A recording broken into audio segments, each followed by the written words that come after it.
Hello, ladies and gentlemen of the YouTube. Welcome to this video.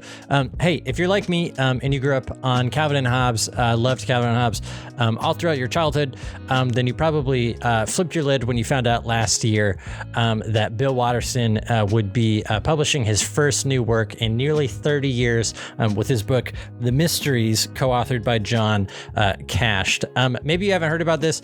Basically, you know, Calvin and Hobbes ends 1995 for nearly 30 years. Bill Watterson is not putting out anything new, at least no new like art into the world. And then last year, it's announced that he'll be publishing this new short story, a fable, this new piece of work, this piece of art that is not necessarily made for kids. I don't think that it's, you know, antagonistic to kids or anything, but it's made for grown-ups to be taken seriously and to be chewed on as a real piece of literature. I absolutely love it. It's a short read, and it is definitely very different than Calvin and Hobbes, but I highly recommend it to anybody, but especially if you're a fan of Calvin and Hobbes. And after I finished the book last year, three things I thought. One, I loved that. Two, I just want to hear from somebody else what they think of this, whether that is a podcast, video essay, real life human being with, you know, eyes and skin and stuff. And three, I just want to talk to somebody else about it. This is exactly that. I just really wanted to have a conversation with somebody on mic so that if you, like me, are just dying to hear somebody else talk about this piece of work, hopefully this scratches that itch for you too. Sorry to use, I don't like talking about scratching other people's itches, so forget that analogy. Insert something less weird sounding here in your head. If you're watching this video when it's released, then The Mysteries is a perfect spooky time Halloween read, and this video will pair well with it. If you're watching this not when this video is released, then it's not time sensitive at all, and it was really silly of you to bring up Halloween, so sorry that you did that. Okay, whatever. I've talked enough. The Mysteries by Bill Watterson and John Cashed. Get it, read it, watch this video. Please enjoy. Thank you. Well, okay, welcome to this not podcast about Bill Watterson and John Cash's The Mysteries. This isn't a podcast, but it basically is. Those of you that are familiar with me or Matt might remember the Absorbent and Yellow SpongeBob Deep Dive podcast I did a couple of years ago, where I chronicled the first 3 seasons and the movie of SpongeBob SquarePants. And you might remember Matt was on a few of those episodes. Matt, a highlight for me of the entire podcast, but specifically when you were on, was there was a moment where when we were talking about, and I promise not to go off the deep end about SpongeBob, but because I will if I'm not careful. But when we were talking about the episode Rock Bottom, the chocolate bar scene where SpongeBob's reaching for a chocolate bar and the bus keeps revving up whenever he touches it. Who wrote Metamorphosis? Kafka. You described it as Kafka-esque. And at the time, I was like, totally. And then, like, as we're chatting, I'm like Googling, like, what does Kafka-esque mean or whatever, you know. Anyway, I just appreciated that greatly. I've since then fallen not down a deep rabbit hole, but read some Kafka because I was like, I want to be familiar with the great literature, like my friend Matt's, you know. And I'm really not, but I did read that one. I tried reading Metamorphosis and was like, all right, he turns into a bug. Got it. Anyway. I mean, that is the gist of it, and no one cares. Right. It really should be called He Turns into a Bug and Nobody Cares, surprisingly. Right. Because that's it's just like, even people who see he's a bug are like, I hate that guy anyway. It's so funny. Exactly. It's just mean. His worlds are realistic and mean. You know? Yeah, exactly. Anyway, we're not here to talk about SpongeBob or Kafka, but when I picked up The Mysteries a year ago, I immediately thought of Matt, partly because growing up we had both an affinity for Calvin and Hobbes by Bill Watterson, of course, and because I just immediately was like, Matt is someone that I want to talk to about this. There's a Venn diagram, and it's a circle. The Venn diagram is a circle. Yeah, it's a me and you type of book for sure. Yeah. So, just briefly before we talk about The Mysteries, Matt, do you want to just share a little bit about your history with Calvin and Hobbes? Yeah, I mean, I read Calvin and Hobbes since I was a little kid. It was definitely the best of the comics to me, like definitely. And I don't even think I ever saw it I never saw it in a newspaper or anything. I'm probably not old enough, but, No. I only saw it in the books and stuff. So, and I never would read the books like, this just shows what kind of person I am, but I never read the books like all the way through. Like not even all the way through, like sequentially, right? I just go from one to the other and skip around. So that way I could kind of keep many hidden for many years because I would just never get to the right page. So that's what I have to remember about Calvin and Hobbes is like just finding those books and then finding new ones. They're my favorite, like library cheat. You could go to the library and you get Calvin and Hobbes and you're like, this definitely counts. I'm just looking at pictures. Yeah, exactly. It's like, fourth grade and you really don't want to do anything. So you're just kind of, but they're nice. And I always thought that they had like a little bit of, they're both really funny, they're very funny.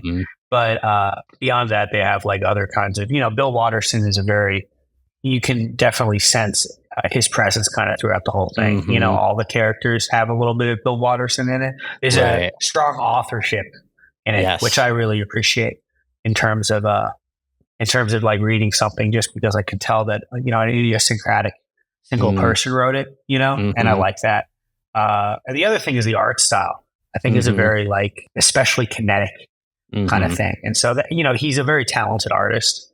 And so that's kind of another reason I was really drawn to it. It's not so much a house style that he adopts. He kind of dips in and out of like relative, like, sophistication. And so I appreciate that too. I mean, there's always parts of his books where he'd have legitimate illustrations and you can just see that he's very much a masterful illustrator as well. And I think that kind of influences like how he sees comics, a lot of times they're understated to me. So there's a lot of reasons why I like Calvin and Hobbes, but especially in relation to other stuff. But it's something, I'm glad that he kept making stuff too, because I remember the thing everyone always told me about Calvin and Hobbes is like, and he's dead or missing or he doesn't ever do anything anymore. And I know that's probably not true, but yeah.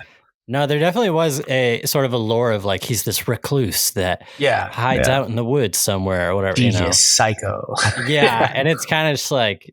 He created one of the most impactful works of art in modern history for 10 years and then was like, I'm good.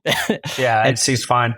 And he just does paintings now, Does he really? Is that what he does? I had no idea. To my understanding, my limited understanding, I remember growing up, like reading about Bill Watterson. I should say, like, Calvin and Hobbes ended December 31st, 1995. I was born November 11th, 1995. So all of it was well before us, though it is not uncommon for people our age to have grown up on Calvin and Hobbes. But so growing up, it was a mystery, pardon the pun, of like, where did this come from? Why isn't it still being made? And then I remember watching the documentary. It's called like Dear Mr. Watterson or something like that at one point. And and it's a fine documentary. But what I gathered was like, he's just does paintings in his own time. There was always like rumors of like, is he ghostwriting something else or whatever? And maybe it seems like probably not. He wrote like the foreword for a couple different things. Like I remember he wrote the foreword of a Foxtrot collection and stuff like that. So he was certainly around. But he mostly, I don't know why this keeps going to my head, but I just keep thinking him and George Bush both did a thing and then just did paintings. They just left. And did paintings. It's weird because it's like, I know that, like, especially George Bush, it's like war criminals. So it's like hard to like, it's hard to like dismiss him. Are you implying that Bill Watterson is there's like a weird admiration I think you could respect both of these people with. It kind of makes sense with the book where it's like, they truly did find their peace, right? They're like, they're like, listen, we're not going to, Bill Watterson didn't go the Garfield route, and like movies and syndicate everything. He's just like, listen, I got my little piece of cake. Yeah. And he clearly has like, you can even tell that from his comics. Like he probably has like a life that he's comfortable living. Right. And is the type of person. And I honestly, I respect this and more find myself on this side. Doesn't like necessarily see the need to like push it. You know what I mean? Like why? And I think that's kind of like leading into this book, it makes sense that if he was going to make a piece of art, this might be the piece of art he wants to make for people. It definitely is more of a piece of art than it is kind of a book, Yeah, like if we're being exactly. real honest with each other. Like when I got it, I was like, and I opened the first page, I'm like, okay, not a book. Yeah. I think there are legitimately Sunday strips of Calvin and Hobbes that have more words in them than this book. There definitely are. I know there are, but not to say it's not. It's a very nice book, and the illustrations are good. I appreciate them for another, but it's very nice. It makes you're right. It is a thinker. Do you know what I mean? And it is kind of a one that like I like it because it's very much, we can talk more about it as we get into it, but I like it because it sort of has it's taught me a little bit more about what the soul of his like comics might be reflective of. I agree. I was like, oh, this kind of makes sense for him to write this, Right. I know environmentalism was always like on the docket for him, and especially you see that in Calvin and Hobbes, but it's great. I love it. I like the book. If you want to get the book, everyone should get the book. It's like small. I think it would make a good gift, and it's well illustrated. I really like the illustrations quite a bit. So that's John Cash. Right? So I think so. Here, I'll just read because I was gonna say two things. One, I think this is helpful information on the back here, but two, it's a funny thing. I'm trying to like part of the fun of this book for me is the like, whoa, Bill Watterson's back, and like, he wrote Calvin and Hobbes for 10 years. It's been nearly 20 years since that was over. So you're like, twice the time you worked on Calvin and Hobbes, you've just been working and thinking. And 20 years later, you crawl out of your cabin in the woods, out of your, you return from Walden Pond and you're like, here's what I have to say. I realize how over romanticized that sound, but to that end, this paragraph is funny to me. The second paragraph on the back reads, for the book's illustrations, Watterson and caricaturist John Cash worked together for several years in unusually close collaboration. Both artists abandoned their past ways of working, inventing images together that neither could anticipate, a mysterious process in its own right. That's like, more interesting. That's sort of the mystery, I think. Right. To me, that feels very much like... To me, it feels like Andrews McMeel has probably been asking Bill Watterson for another book for literally 20 years. Yeah. And they finally got it, and it's 20 pages long, and they're like, you sell the crap out of this book. Yeah, it does sound like you sell like the absolute crap out of that book. Right. But anyway, so I think that it's probably a combination of Bill Watterson's paintings and John Cash caricatures, if I had to guess. That makes a lot of sense because especially at the end, I'm like, that's Bill Watterson. Right. Like some of the ending kind of pieces, right? Like it's more of the house style that I'm a little unfamiliar with. But yeah, let's get into it, dude. I'm ready. I liked it. Yeah. The back has the best images on the back too. That gargoyle. That's a cool image. Yeah, right. I have to. No, you're good. You can swear. I'm trying to watch my swears a little bit. Yeah. Just because it is a Calvin and Hobbes book, and I'm That's not trying fair. to like. I'll bleep you out. How about that? And they also said they're like it's adult, by the way, and I'm like, I know, right? It's an everyone book. I think. In a fable for grown-ups. Like I'm like, it's a little disturbing. Yeah, but it's not like. Again, there might be darker stuff in Calvin and Hobbes, Yeah, like no, there 100% is. I remember one time he this grocer stuff too. This one time the joke about a thermos of phlegm. Oh yeah, gross. Yeah, and under that he wrote like this got me kicked off of like 5 newspapers at once. He's like, I had no idea how gross that would be to people. Like people were just like off of it. They were like, no. That's so good. So okay, and I want to talk about the mysteries, but I can't help it. Like you were saying, environmentalism is a theme that comes up in Calvin and Hobbes. I can't help but keep thinking about like, oh yeah, that was like there. I remember one that always sticks in my mind is, I mean, there's so many like kind of dark humor strips in Calvin and Hobbes. One that I always remember is Calvin showing Hobbes a butterfly that he caught. And Hobbes says something to the effect of, if humans could catch rainbows and put them in cages, they would. Oh yeah, they would. Yeah. And Hobbes walks off and Calvin just kind of looks off into the distance. And the last panel is him just letting the butterfly go. Yeah. And it is both funny and it's like, oh, whoa. Like you read that even as a 10-year-old, you're like, there's a little bit of tepid frustration under the surface for Mr. Watterson here, you know?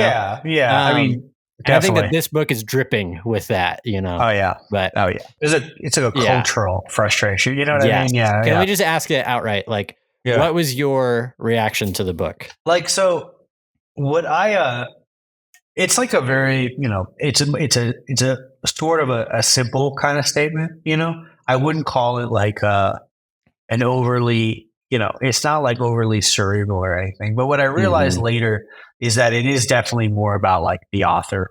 I know I said that earlier, but about the authorship of it, just in the sense of like how it's specifically done. Because like many people have stated things, you know, I just read the book, well, not just last year. That shows how many books I read. Yeah. But last year I read Ishmael, which is like a book about it's a similar type of thing. A man like can speak to a gorilla, and the gorilla's sort of questioning humanity's like whole hamster wheel running kind of thing. You know, like less along the lines of like, you guys are destroying the earth, which is, you know, and more along the lines of like, why do you guys just keep doing, you know, like, and destroying the earth? But it's more like and that's kind of what I feel with this. Like, it's like, it would be a mistake to read it too quickly. I feel like it is definitely one I sat with. And the images also, that's what also kind of stirs it together. You kind of get both sides. You have on one side, it's like just written that way. You have the very simple kind of narrative. And it's written very simply, but there's some specific word choices that I think you have to gear on. But also I think that the main thing that did it for me and that drew it in was just the pacing of it, like how it felt to go through, you know? It's weird how you can do this when you write just a couple words on a page. You have the feeling of being like, all right, let's get, you know, like, you know, it's not like you getting to the next page. It's almost like you want to read it quicker than you can, you know, and the image slows you down. But the image in the first part, it's written almost like a comic where there's a stop, Like you can understand an image from its gestalt right away. It's like this fairy tale land, you know, and then the way it quickly progresses towards what I assume is Bill Watterson's pictures, you know, or at least one's more inspired by his comics, you know, you know, it quickly zooms out, let's say, you know, and I think that quickness is what I was struck with. You know, and also just the, you know, it's very short. And so there's a lot of things he leaves out, but it's interesting what he puts in. You know? Like that's just kind of, that's just, there's a lot left out, but the stuff that he puts in, I think frames it all very well. I appreciate that there's this like kind of two contrasting art styles here. There's the very hyper specific house style of this medieval peasantry kind of thing. Which I also realized meant more to me later than it did afterwards.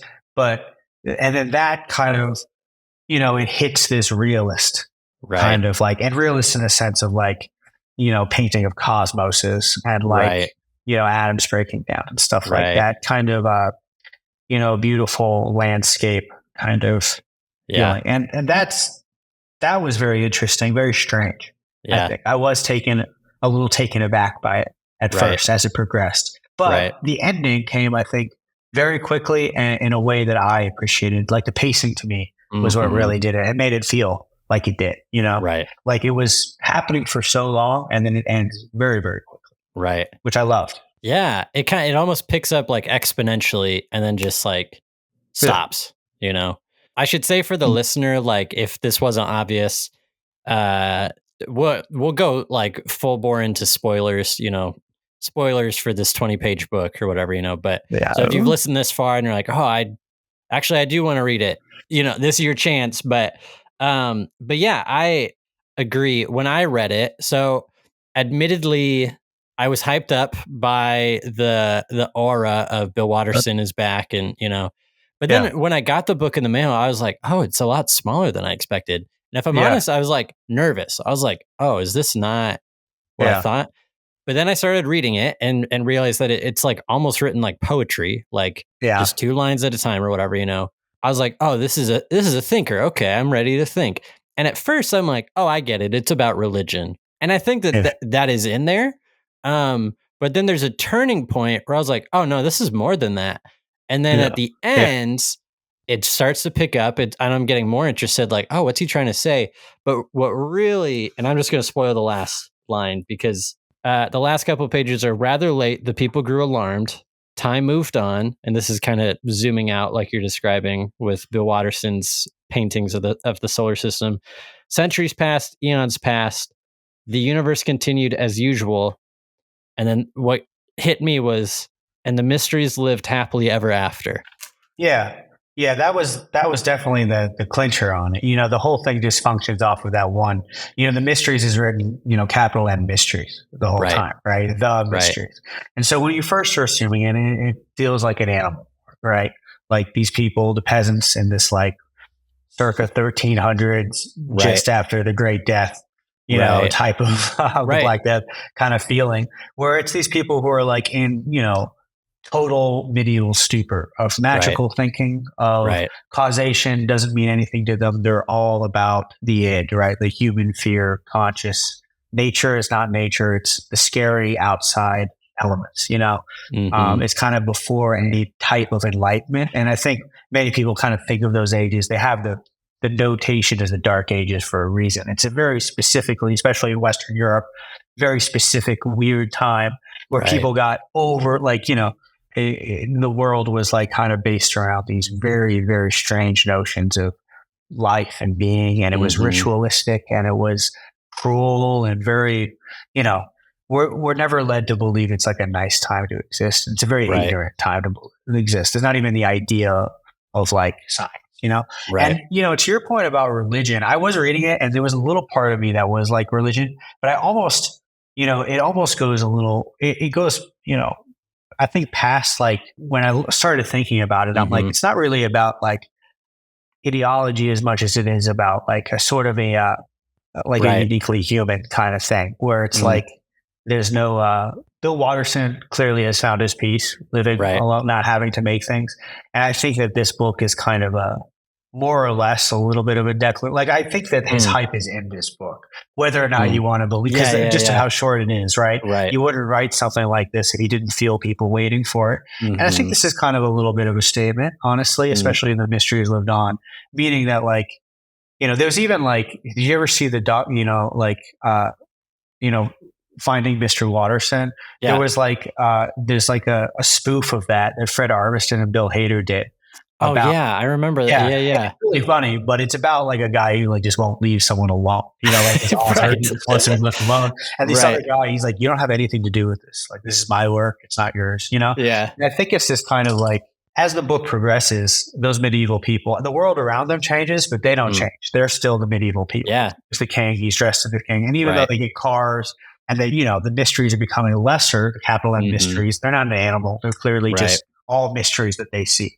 As that gets more and more, less and less understood, and there becomes less mysteries, quotation, people become more and more like, like the world, there's Bill Watterson. So there's like all that, whenever Calvin and Hobbes, he wanted to talk about how horrible the earth was, he'd show highways, which I think is funny. Like, I know he hates highways because he shows them and he almost draws them like they're a labyrinth from hell, that's what I would. So these medieval people slowly start populating the world that we know.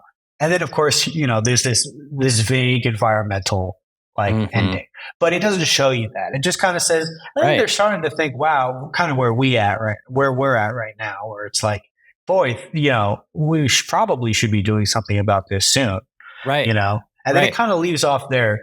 And what I love is how quickly it skips what would be like the most devastating, crazy, probably most inhumane time, like when wars are about who has water. Right. Like that's going to be a really crazy time on Earth if it happens, probably when it happens. I guess we're just arguing about when. But past that, I don't think he's being like finger waving here. Right. I think he's more putting things in perspective for individuals specifically. Right. Because I don't think that this is a book that's like, we got to recycle. Because I think that the book is like, everyone knows we have to recycle. Like, this is the way the earth is going. I don't think there's a reasonable person on earth that doesn't think that we really have to start thinking about that soon, or that, maybe it's even too late. I mean, I know that there's a lot of things that are probably too late, So I think it's interesting because I think it's written for you as like a person reading this to be like, what can you be happy with?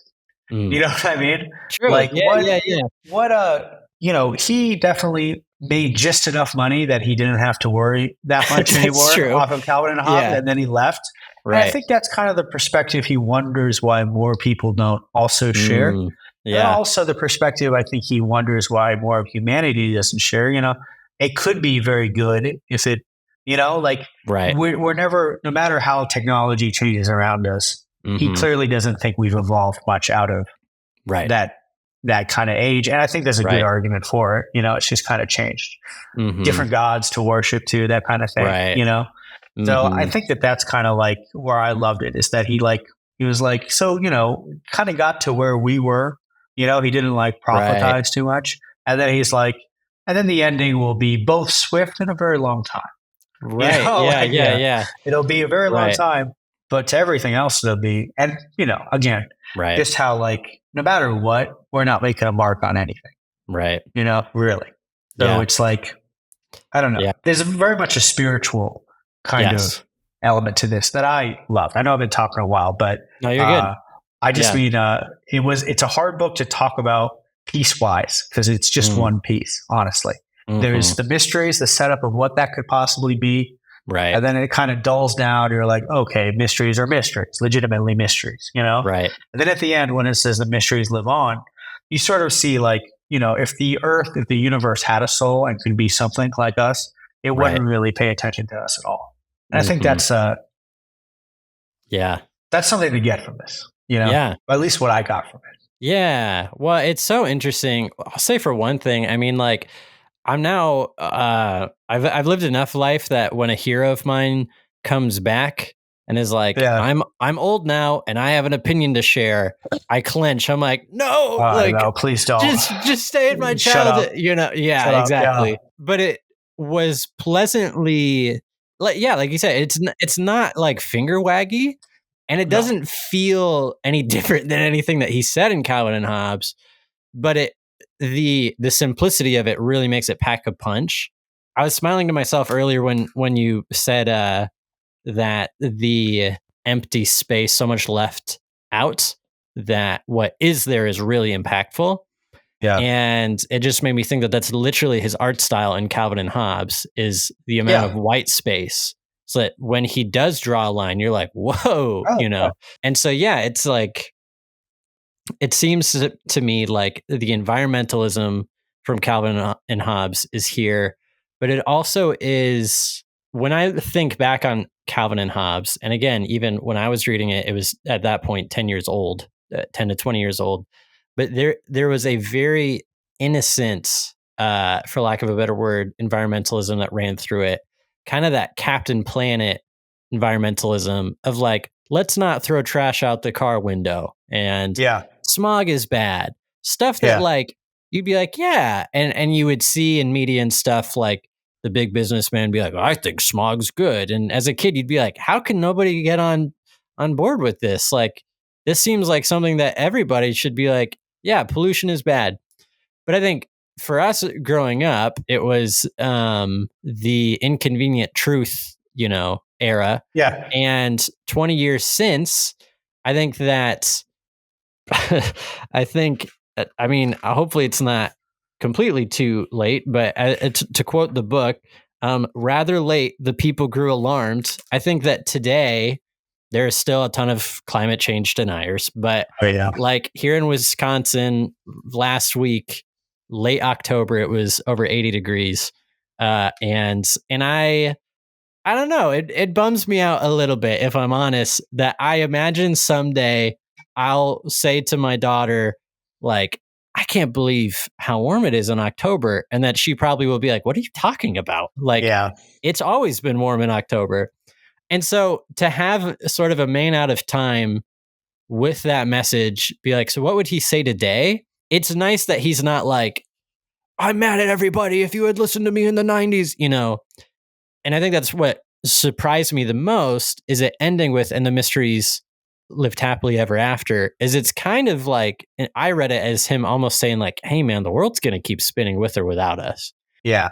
And we aren't destroying the world so much as we are making it uninhabitable for us. Yeah, we're just killing ourselves. Yeah, right. It's like he's more like get off the wheel, right? Right. Like it's less like, boy, are we such awful, rotten, people, humans, such bad animals. But it's more just like, is this all worth what it will end up as? And then also, the acceleration that he implies, I think is swift. Like the idea that like maybe it is too late already, but like, it will be just a blip of time that it takes for, all of humanity to go away.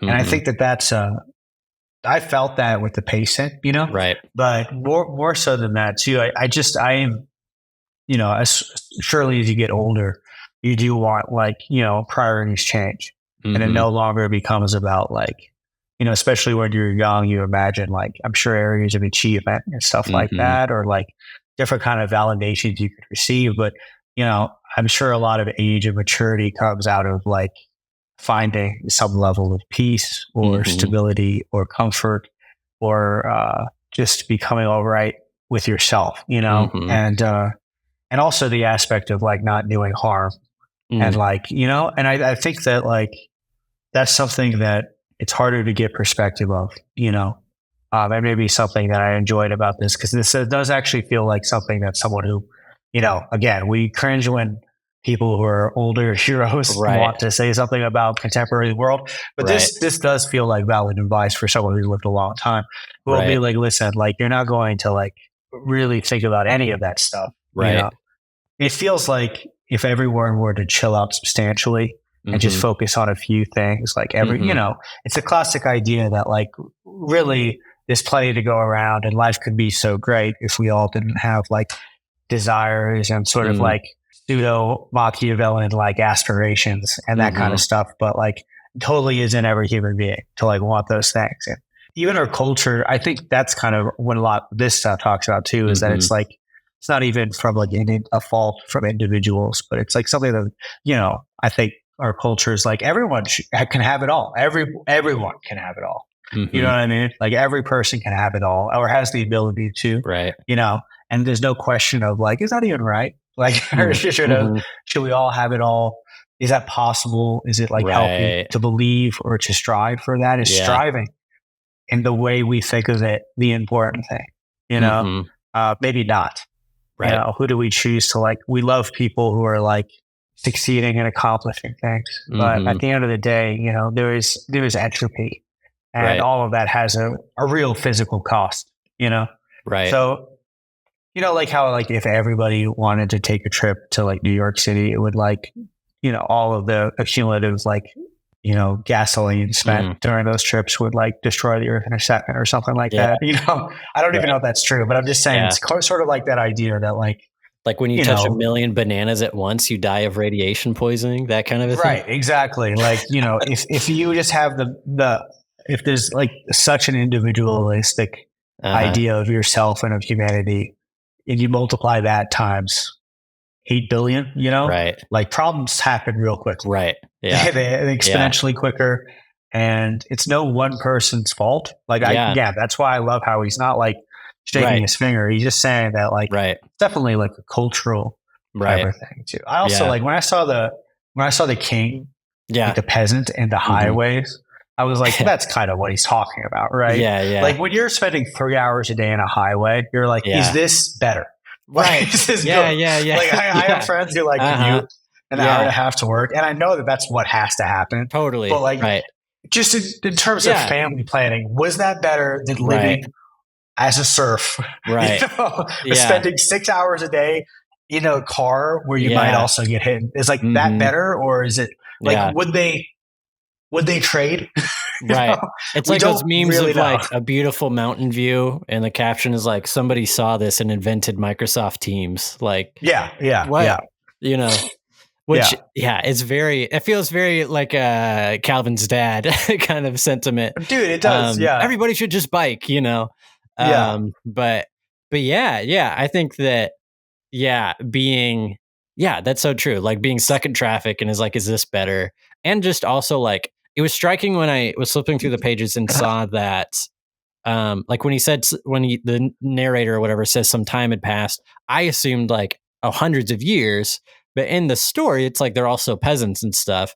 Yeah. And I mean, I guess you could read it two ways, but it's like, no, these same people, or to say like, we aren't that different than those peasants. Yeah, the mysteries, like solving the mysteries didn't change anything. Right. You know, like they didn't make humans better or less fearful. You know, they just kind of like, we just realized that mysteries weren't what we thought they were, but like they didn't like change humanity. Like I think the book was like, once we figure out the mysteries, it'll be cool. Right. But like the mysteries didn't change anything. It wasn't the mysteries' fault. Yeah. Yep. So this might be in like a very English 101 question, or maybe even the wrong question, but what do you think the mysteries are or is? Yeah, I think the mysteries are, human discontent. Honestly, I don't even see them as like legitimate mystery. Like at first I thought, they're very clearly like the mysteries are things that we don't like. Oh, thunder is God getting mad at us, or lightning is God striking, or like sickness, pestilence is like, and that's clear that it's not that, but it's more about like, the mysteries are just like the past thing, like things that you cannot escape from. I didn't even like, every time they caught a mystery, like it seems like the mysteries are infinite, right? And I think that's kind of the point of the book, is that they catch one and they're like, that's not what I thought it was, but none of it is what you thought it was. But it's also at the same time, totally, I think like the mysteries are just like, like control, semblance, like that kind of thing. I think that, it's kind of very much like any sense that you have of being able to like understand the mysteries is in your own head. Like you don't actually understand them, no matter how much you do. We keep getting smaller and smaller particles, and then they're like, well, there's actually one inside of that one, and you're like, doesn't it seem like it's just going to keep going? Right. You know what I mean? Yeah. We're so past where anyone could ever be able to look. Like we're judging so far into what maybe we're not supposed to be looking that far. And I don't even mean it like that. I just mean it's like, like what is moving forward? What is that kind of thing? That's what I think he's talking about. Like, are we really moving forward? And I think it's also like the mysteries, they're still peasants, right? Like throughout the whole book, there's still peasants. So there's still like ignorant people. They're just ignorant people with technology. And I think that's kind of the point. Like productivity is not productivity because it doesn't, I think he would probably argue that the sort of like forward that you were trying should have gone in, should have been like a moral one, or like an ethical one or societal one, rather than like what's clearly like a, like a never ending hungry quest for knowledge, purpose, etc. Which I think is like, that's what the mysteries are to me. Like the mysteries are just like uncaring, unfeeling laws of the world that humans were never born to understand. Maybe. Maybe. Yeah. I think he clearly thinks that people were much more meant to like, or not even meant to do anything, but if they are here, they're much better suited towards art and things like that. I think that's kind of what he's, or like living together or being happy or joking or, I think that's kind of what in the woods. Being nice to each other. Like he's like, human elements of like genuine human love rather than just like upward projecting. I think that, I mean, like I said, and I'm kind of realizing that I probably projected on this a little bit because a movie that I got to watch in college in a films class was Ingmar Bergman's The Seventh Seal, and just visually was very similar to this, mainly just in that it's medieval and black and white.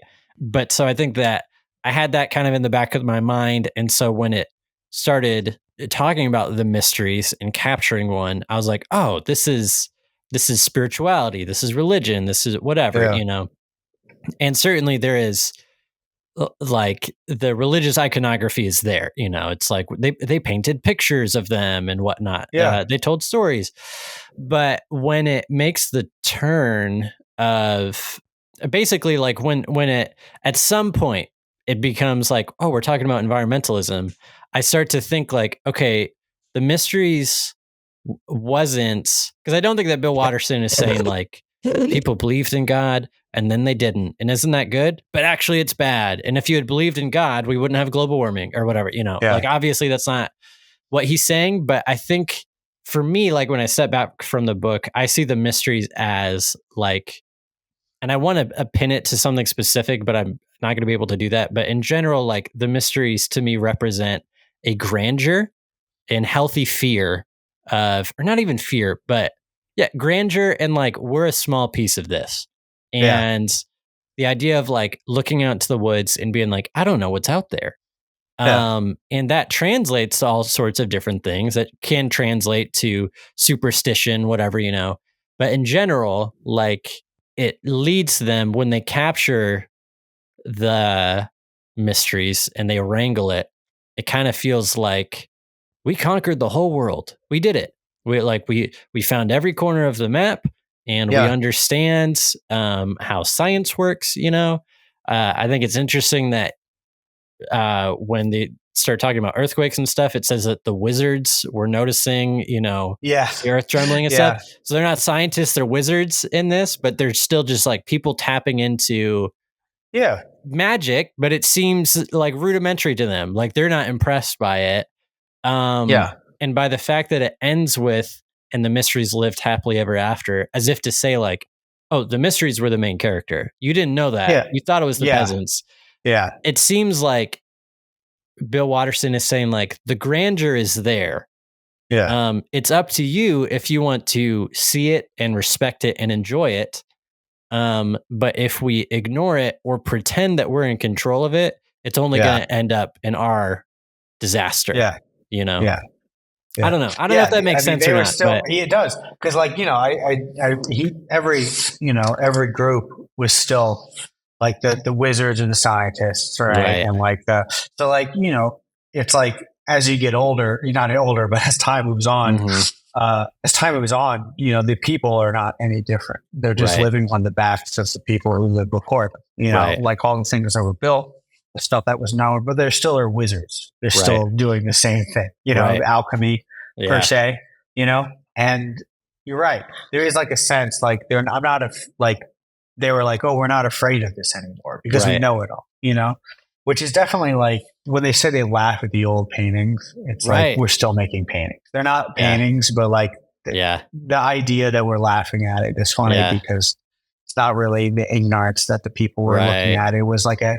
you're right. Maybe there's a healthy, like maybe we should have like a healthy respect or like a sort of a reverence for the mysteries rather than like this idea that we can either understand them or they're not important.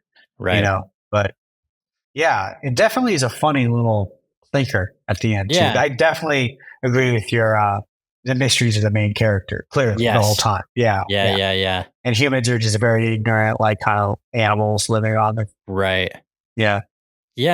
it's so interesting.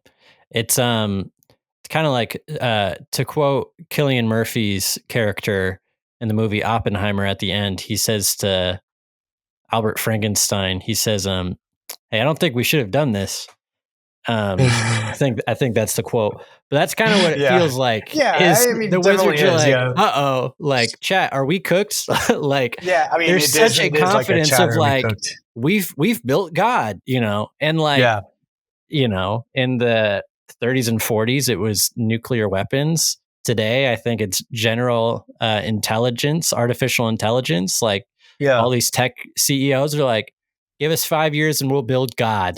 And it's gonna help you. Don't. And we're like, I'd rather you not, What if what if there's no lead in the pipes?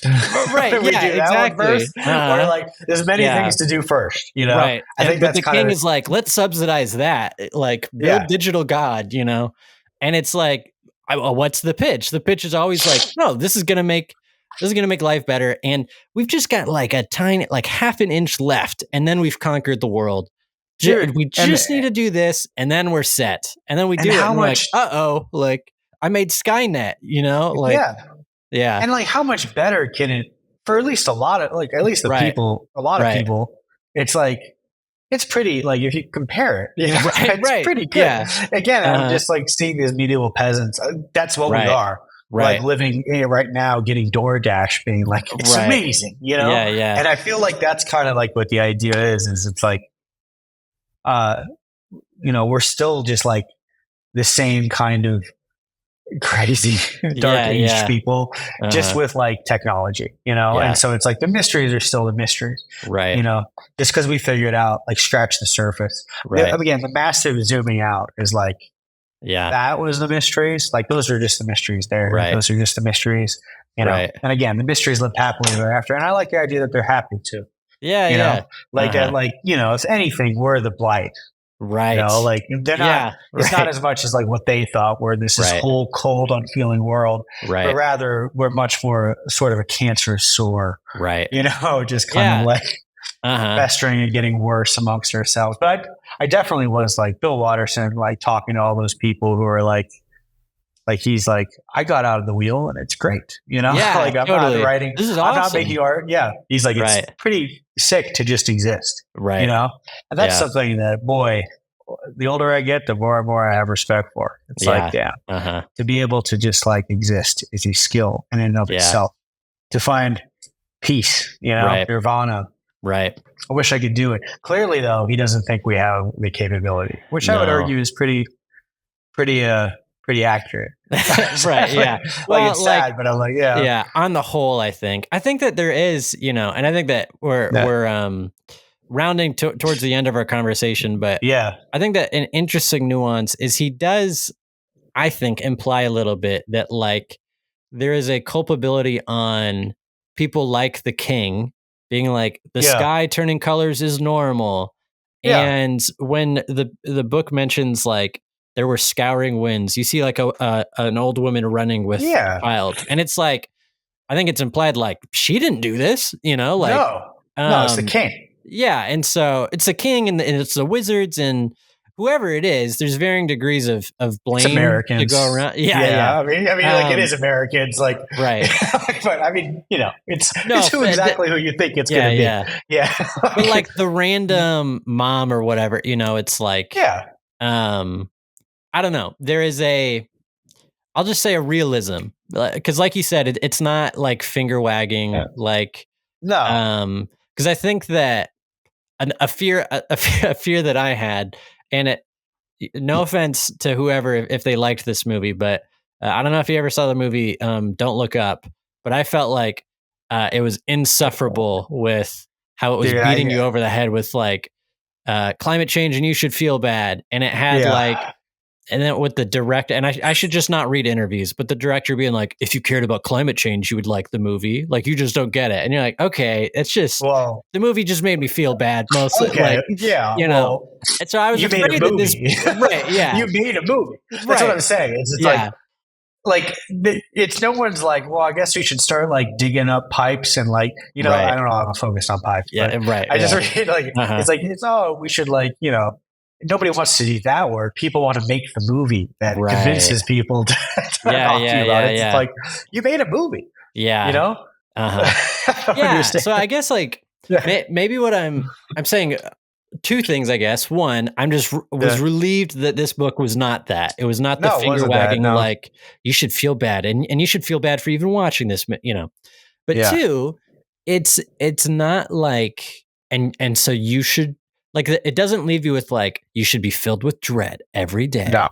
But rather, I'm sure that Bill Watterson, like if I were like, do you want me to recycle? He'd be like, I would prefer that you would, you know? Yeah. But I think that as much as is out of our control, insofar as like, I'm not the king and I can try and vote for the best king possible, but I don't know like what, you know, if the powers that be will rein in, be it climate change or AI or whatever. But with the realism of like, time's going to keep marching on and we can make the most of what we've got, you know, is like, there is a realistic hope in that lets you paint pictures and care for the people around you, even if the skies continue to change color and the earth continues to, you know what I mean? Like, yeah.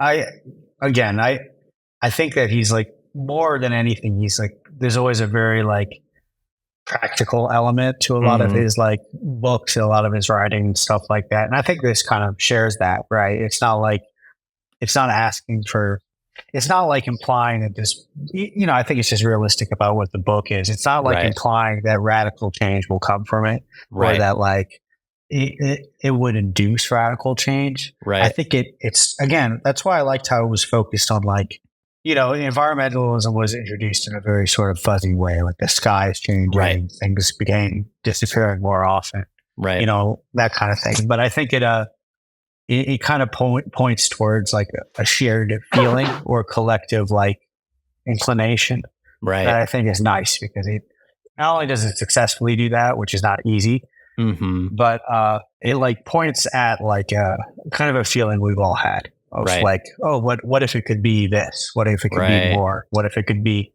And I don't know. Doesn't really give any hard and fast rules for dealing with that, but sort of gives you an idea about like just how, no one's going to save us. We're not the good guys. Like, we're not the heroes. If anything, we're the baddies.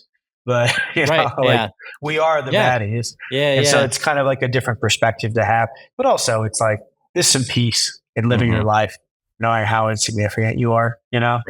A very specific level that I think he probably has. Yeah. Well, the end of the book is very much a darker version of the famous Calvin and Hobbes trip of Calvin staring up at the night sky and screaming, "I'm significant," followed by "said the tiny speck of dust." There is it sounds depressing at first, but then like, you're right. There's like some peace in that. And I think I'm going to sound like a total insufferable weeb and like, aren't I interesting? But I've been going through the works of Hayao Miyazaki in his films. Perhaps you've heard of him. You wouldn't get it. If you were smart enough, you would. It's kind of like Rick and Morty. You have to be smart enough. It's actually for adults, Yeah, exactly. If you like watch them a couple times, there's like a lot of adult jokes in there. Yeah, exactly. Anyway, there's a theme through a lot of his films and shows that he worked on of not even theme. There's a recurring motif of like a post-apocalyptic, like humans did something that was bad for nature. Like the world ended, but then there's a small amount of humans left, and there's a protagonist who works with nature, and they thrive. And I'm thinking of Future Boy Conan, and I'm thinking of Nautica of the Valley of the Wind. Again, sorry for how, like I'm a film major. That makes me sound, but I think that, and so that's just on my mind, but I think that there is a similar strain of like, not like, hey, you should feel bad, so like get off of the earth. The earth doesn't want you. But rather like, hey, work with the earth. And I keep saying the earth because that's the obvious, but just in all things, the mysteries, work with the mysteries, like revere them, against them. And don't try and trap them. Like, I don't know. It's very Book of Ecclesiastes, like, and how nuanced and like you just keep chewing on. Anyway. Yeah. I think I've said most of what I have to say about the mysteries, and hopefully this was coherent or cogent at all to all 14 people listening. But yeah, any other thoughts that you have or anything that you want to not leave unsaid? I like it. It's a good book. Definitely gave me a little bit of it's a good perspective, even the feeling of reading. I know we just described it.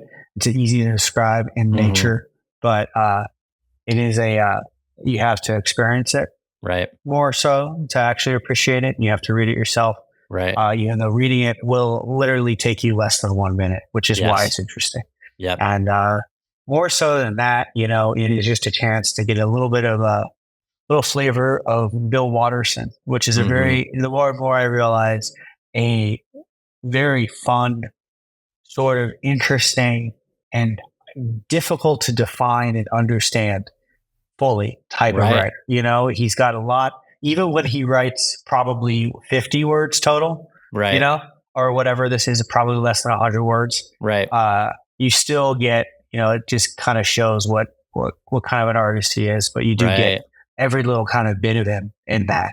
And otherwise than that, it's a beautiful book too, just in and of itself. So you should get it. You should look at it. I know this sounds like an ad, but it's a good book.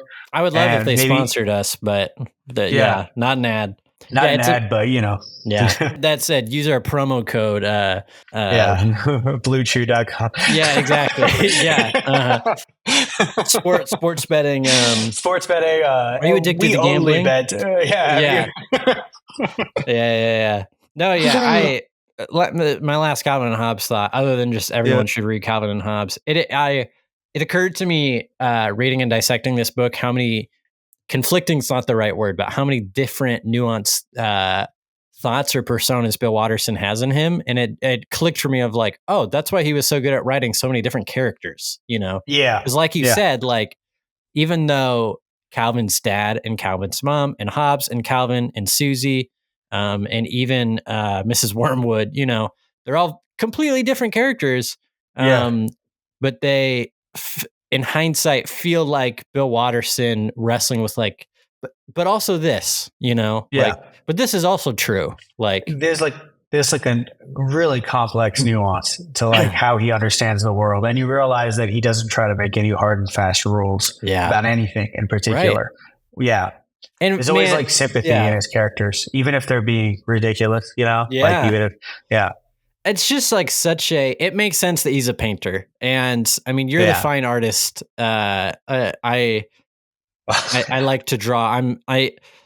My degree is in design.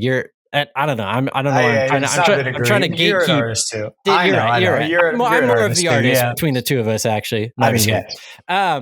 No, I should say you make paintings and whatnot. So I'm not saying anything that you don't know, but it's like, it's different than even reading a book and being like, what's the point of the book? A painting is like, if you are going through a museum and you think that it's going to be like TikTok and you're just like, I have to see all of them, you miss the point. Yeah. And I get that people see a Rothko and are like, that's stupid. But if you just are willing to live a little bit and you'll sit in front of it and feel something, like the weirdness of chewing on it is the point. And it makes sense that a painter wrote this book, I guess is my point. 100%. I can say this will be my last thing. I identified this as a painter because very much I have the feeling of people describing to me like having to do things or having to go to places and stuff like that. I know this is going to sound very sad at first, but I promise you it's good. I do some of those things sometimes myself, but they describe, I spend a lot of my time painting, a lot of my time. And sometimes I wonder, I enjoy every bit of it and I always enjoy it. And I love it because no matter what, I'll be able to enjoy it. Right. Really. And it is the type of thing that it just keeps pushing itself. You know, it doesn't like, sometimes when people are like, oh, we went out to this place and then my car broke down and we had to go do it. I keep thinking like, you should have just done painting. Right. Yeah. Because like, you should have just found something that you could do in your room alone and that will always interest you. Right. And I know that that's not the right type of feeling about it. But if you can enjoy your own head for a little bit of time and surprise yourself, that is a valuable resource, my friend. Let me tell you. Right. Yeah. And but then also with that, slow down and enjoy the stuff that other people made, Yeah. Because I guess that's my whole point is like, if I look at one of your paintings, I mean, for the listener, I used to have, I don't know if Matt found this funny, but a joke in high school when he would do these really impressive stipple drawings. So I would be like, that's amazing. Did you trace that? It's like, obviously he didn't. Question. But it's like, if I did see one of your paintings and was like, looks good. Which, to be honest, I think a lot of people like with generative AI and stuff is like, oh, my computer could make that. You're like, no, like your car can drive faster than I can run too, Yeah. But if you would shoot me with a gun, exactly. But if you just slow down and you're like, there are multitudes here to digest. Like, anyway, I don't even remember what the original point was. But it's just one person. You can enjoy something if you just choose to enjoy it at a certain level, which is kind of. I think a little bit what he's saying. He's just like, you like, it's all in here, right? Really, at the end of the day, he's saying be more like George Bush at the end of the day. Dude, in a weird way, he kind of is. He's kind of like, listen, if we were all George Bushes and we all had 9/11s. In one specific way. In one specific way. In one hyper-specific way, he's like, maybe we should all try to be George. We should all take a little lesson from George. And that'll be the end of this episode. And that's it. And Let's that's all. Yeah. Take a little episode. That's what we'll flip out. Yeah. No, it's great. It's a great book. It's $19.99 in USA. So just buy it. If you're in Canada, sorry, it costs $26.99. But I think that, you know. Yeah, you can funny make if it it's happen. dedicated to George Bush on the back. To George Bush. We've been backpedaling for him this whole time, but he's actually in the back is like, the king is not George Bush. I like George W. Bush. I like George W. Bush. He was the right guy for the job. Right. He got a couple of bad coin flips. And he won Florida though. It just that'd be funny because we're talking about him, and then like this is what life is like. Bill Watterson would come out and be like, "I'm actually a huge conservative." That's what we're afraid of. That's what life is like. Is like whoever you like comes out, and they're like, I've been a fundamentalist Mormon my entire life." Right. 20 years later, he comes out of retirement just to give a treatise on how George Bush won Florida in the 2000 election. And I know, dude, that'd be so nice. That'd be so funny. That would really bring it full. You'd be like the mystery. The mystery, yeah. Anyway, okay. Thank you, Matt. Thank you, whatever listener or viewer has finished this not podcast. Wow, what an incredible conversation that me and Matt just had. Thank you so much for watching and listening to this. If you enjoyed this, please do comment below your thoughts on the conversation. Do you agree with our takes? Do you not? And if you watched all the way to the end, please comment something super specific so that I know and that anybody else that didn't watch all the way to the end would be confused. Like comment something super specific like, I thought it was funny how Hobbes hates Mondays. Okay. Thank you for watching. Peace and love. Goodbye.